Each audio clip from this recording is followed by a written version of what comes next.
endless postponements for that of the Mumbai attackers.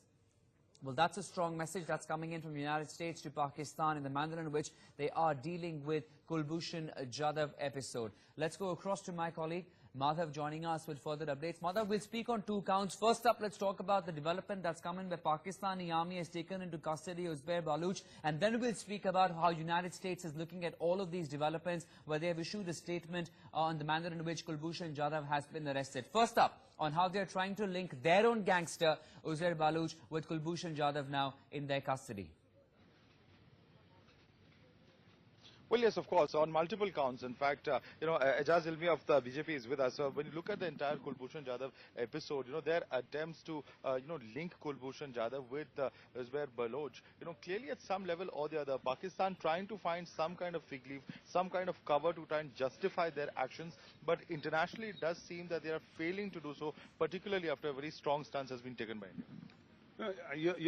You're correct here, because large swaths of Pakistan, whether it's the northwest frontier region, whether it's Khyber Pakhtunkhwa, whether it's Balochistan, whether it's Sindh for that matter, except for large parts of Punjab, they're in turmoil everywhere. The excesses of the military, army, ISI, rogue complex has actually traumatized large sections of society, and people who are not in sync with the kind of Islamized, narrow version of governance that they give, and with the blasphemy laws and the fact that you can massacre any minority in Pakistan.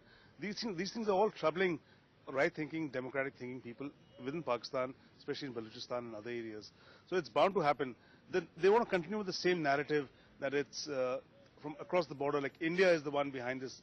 But the fact is that Balochistan issue has been hanging fire for over 5 decades. Even when during the time when independence happened, I mean, Balochistan was never a part of, it was part of Iran.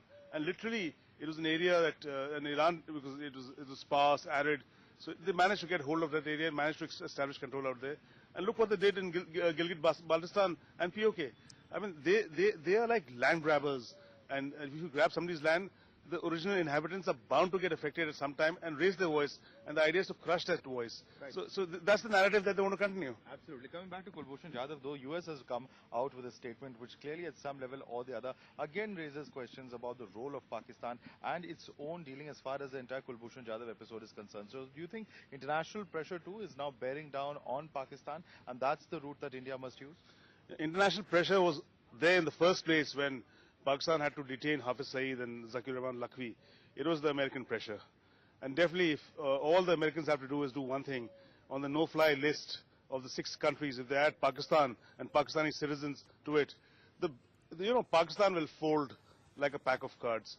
All the land and wealth of Pakistan is in the hands of its military generals and military establishment and the ISI. Their sons and their daughters are the ones who studied in the US, and they have establishments out there. You pull the plug on the Pakistani military establishment by putting them in the no-fly zone, and you watch Pakistan fold. So yes, America has that power to actually show them its place. But every country has to fight back such menace with their own sources and resources, and India is competent in handling and tackling Pakistan and containing Pakistan. And we will not let Kulbhushan Jadhav down, because he's a son of the soil, Hindustan ka beta hai, so there's no question of leaving him high and dry. Right, and do you think India should raise these issues when the United States NSA does visit India? He is scheduled to visit India soon. Issues related to Pakistan, Afghanistan will definitely figure as far as talks are concerned. This should be India's strategy, isn't it? To try and put more pressure on the United States. We've already seen, in fact, from the Indian side as well, our NSA and Foreign Secretary have already visited Washington, D.C. So when this visit of the US NSA does take place, these and other issues must be raised by India. No, they will be raised by India, and besides that, we need to understand that we are competent ourselves and a responsible nation, and we proved it in so many years. The fact that violations of the Vienna Accord are happening, somebody unarmed is kidnapped and then held in a kangaroo court kind of justice and sentenced to death, these things will have to be taken up at the national and the international fora, that you can't allow a rogue, irresponsible nation like Pakistan to, I mean, it's like a virus which is impacting social polity at the international level. The International Committee of Nations can do without such behavior from Pakistan. So tell them where to get off and pull the plug on them. Right.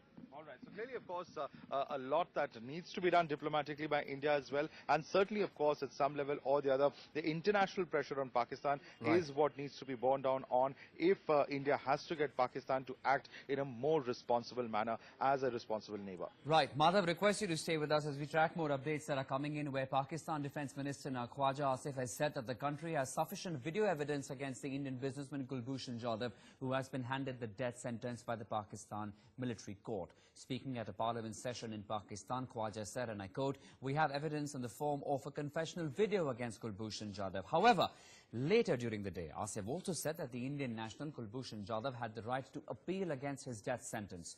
The Pakistani defence minister also defended the death sentence awarded to the former Indian naval officer by the country's military court by saying that all rules and laws of the land were followed in the procedure.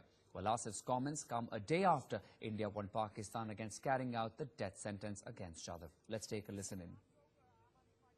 जिस हद तक जाने की जरूरत होगी उस हद तक जाएंगे, लेकिन कुलभूषण जाधव को हम बचाएंगे। कुलभूषण जाधव यदि स्पाई रहे होते, जासूस रहे होते, तो कम से कम अपने पास वैलिड इंडियन पासपोर्ट वह न रखते। इस पाकिस्तान के अप्रोच को भारत की सरकार, पूरा भारत इसे कंडेम करता है और जहां भी जरूरत होगी, और मैं मानता हूं कि जो कुछ भी हुआ है यह एक प्रकार का pre planned murder Vienna convention के भी खिलाफ है। इंटरनेशनल फोरम पर भी इस इशू को रेस करने की जरूरत महसूस हुई, तो हम इंटरनेशनल फोरम पर भी इस इशू को उठाएंगे।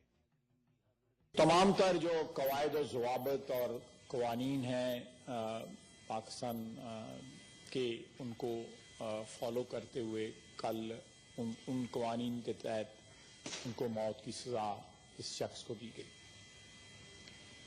उसके बाद एक प्रोसेस है, एपलेट प्रोसेस जो है वो जारी रहेगा। 60 दिन के अंदर वो अपील कर सकते हैं, फिर वो चीफ ऑफ आर्मी स्टाफ को अपील कर सकते हैं। उसके बाद the appeal can go to the President of Pakistan. That Shri Jadhav was doing business in Iran and was kidnapped and taken to Pakistan. The exact circumstances are unclear. He is the victim of a plan that seeks to cast aspersions on India to deflect international attention from Pakistan's well-known record of sponsoring and supporting terrorism.